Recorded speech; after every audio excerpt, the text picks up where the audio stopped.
Ini statistik kebetulan saya buat khusus untuk acara ini. Statistik sederhana saja. Bagaimana sebetulnya kita menghadirkan bukan apologetik ya, tapi statistik, angka-angka saja. Saya bicara angka ini. Menarik. Data ya. Masa kerasulan Nabi ada 23 tahun alias 8.280 hari. Dalam 8.280 hari, Nabi berperang hanya 80 hari. Artinya tidak sampai 1%.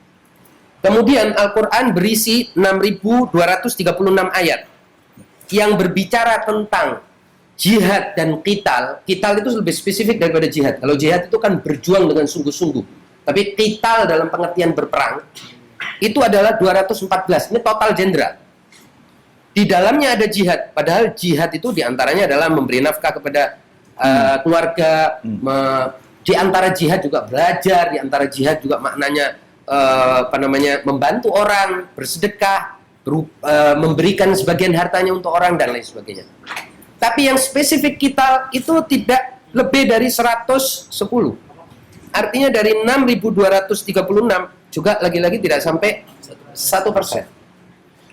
Lalu kata Islam sendiri di dalam Al-Quran, Islam itu sendiri berakar kata yang sama dengan salam, yang artinya damai. Jadi dari kata Bung Dadi ini kelihatannya aja orang nggak ngerti agama ini, padahal sebetulnya saya cek juga orang halakoh juga dulu, juga jago juga. Nah, di dalam bahasa Arab itu kan kita tahu Islam dan salam itu berasal dari 3 huruf, sin, lam, mim. Sin, lam, mim ini di tasrif ya, istilah Arabnya itu disorofin, dikembangin jadi Islam, dikembangin lagi jadi salam, dikembangin lagi jadi silm. Hanya Islam yang bermakna kepasrahan. Tapi 2 makna lain, salam adalah damai, silm adalah keadaan damai. Jadi kata ini sendiri menunjukkan di dalam dirinya, akar kata yang sama itu ada kedamaian. Para ahli bahasa kemudian mengatakan, loh kok bisa, apa hubungannya antara berserah diri dengan damai? Mereka menjelaskan bahwa semua orang yang menyerahkan dirinya kepada Sang Pencipta, dia pasti akan berdamai dengan ciptaannya. Karena dengan pencipta ciptaan itu dia telah menyerahkan dirinya. Artinya menjadi tawanan Sang Pencipta itu dengan kata lain adalah berdamai dengan seluruh makhluk yang lain. Bayangin aja, ini dari akar katanya saja. Saya cuma mau statistik aja ini, jadi belum apologia dalam pengertian Ada 201 ayat yang semuanya berbicara tentang rahmat. Kalau ditambahkan dengan bismillah ada 313 ayat. Ada sedikitnya 255 ayat yang berbicara soal ampunan dan maaf. 255. Jika kita menghitung ya, secara spesifik kata dalam Al-Qur'an, saya akan memberikan contoh yang cukup menarik ini. Kita menghitung kata balasan. Artinya ada perlakuan tidak baik dan kita balas. Itu termasuk yang perbuatan tadi dosa dan lain sebagainya itu kan dibalas. Termasuk di dalam itu adalah pembalasan Tuhan. Itu di dalam Al-Quran ada 117 kali. Yang menarik, ampunan itu ada 234 kali. Artinya 2 kali lipat.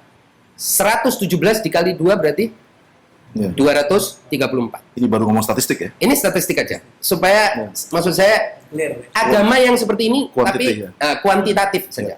Nah, lalu yang menarik lagi, di dalam Al-Quran ada 61 ayat yang menggandengkan iman dengan amal soleh. Nah, ini menarik lagi.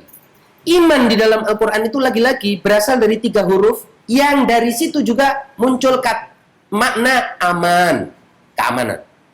Iman, alif, mim, nun. Aman, alif, mim, nun. Aman itu artinya keamanan, ketentraman, ketiadaan ancaman, ketiadaan ketakutan, ketiadaan teror. Para ahli leksikologi ya, kalau nggak salah ya namanya, leksikologi atau etimologi bahasa Arab menjelaskan kenapa kok iman ini bergandengan dengan aman. Mereka mengatakan orang yang beriman itu percaya bahwa zat yang menciptakan segala sesuatu itu tidak mungkin meneror hambanya sendiri. Sehingga dia akan merasa aman. Tidak mungkin neror dan menyiksa ciptaannya sendiri. Sedemikian sehingga dia akan merasa aman. Jadi orang beriman secara otomatis merasa aman. Lalu kenapa digandengkan dengan amal soleh? Yang menarik lagi, amal soleh, kan orang sering bilang amal soleh itu kelihatannya seperti ngaji, puasa. Enggak. Soleh itu dari bahasa Arab ada 3 huruf lagi. Sod, lam, mim. Ha. Sod, lam, ha. Itu sama artinya dengan suluh. Suluh itu artinya memperdamaikan. Rekonsiliasi tepatnya. Juru damai. Juru damai. Jadi orang soleh itu adalah juru damai. Juru rekonsiliasi. Oleh sebab itu integrator. Makanya islah di dalam bahasa Arab kemudian juga yang bermakna, kalau dalam konteks bahasa modern itu diterjemahkan menjadi, kebetulan saya ini penerjemah.